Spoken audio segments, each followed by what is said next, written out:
Magandang gabi sa inyo mga ka-instrumentom. Ngayon po ay mga share naman tayo ng isang malakas na mutya na galing sa kalikasan at siguro iba sa ibang ano pa, ibang dimension.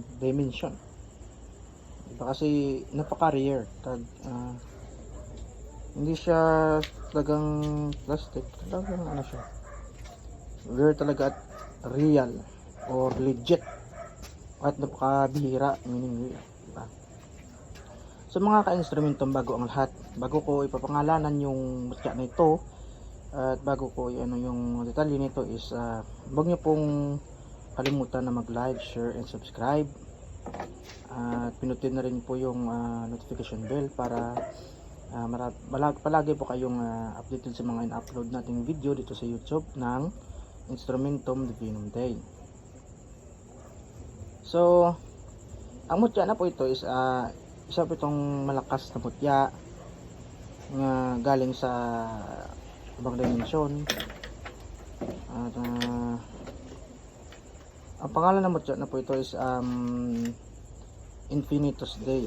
So, napakabihira talaga. Talagang ang nagmamayari nito is hindi kasi ako nagmamayari. So, yung kilala ko lang na nagmamayari nito or ang girlfriend ko nagmamayari nito.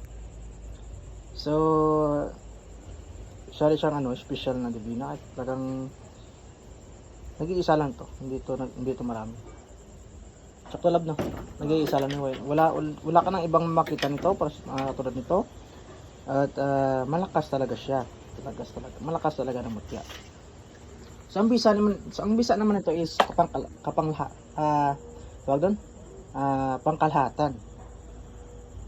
Pasensya na po kayo sa mga bulo-bulo natin kasi hindi pa tayo sanay magtagalog. Ang bisa nito ay pangkalahatan, kaya mo manggamot. Lahat kasi nga day, di ba? Panginoon ay walang imposible, di ba?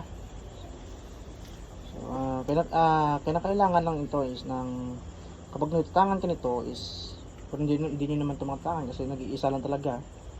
Yes, kailangan ito ng malakas na aura o chakra. At talagang ang direct ito sa Panginoon at hindi mo ito matatangan kung yung level is kung hindi ka divino or divina o yung level mo sa pagiging divino o divina is tawag dun mababa. So hindi ka naman minamaliit yung mga divino at divino dyan. Siyempre instrumento yun ng Panginoon eh. Pero bihira talaga yung gumagamit ito. At nag-iisa lang. Yan o, kita yung tao niyan. Panginoon yan. Merong tawag doon, merong hindi ko alam na ano. Ang pumapana. Panginoon yan.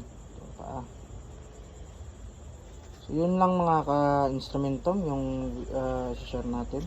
Ito po ay napakabihira talaga. Hindi niyo po ito makakita sa kahit saan. Kusang nagpakita lang ito sa amin, sa girlfriend ko. So,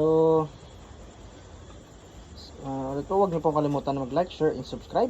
At pinutin yung notification bell para malaki po kayong updated sa mga in-upload natin video dito sa YouTube channel ng Instrumentum Divinum Dei. Paalam po mga ka-instrumentum.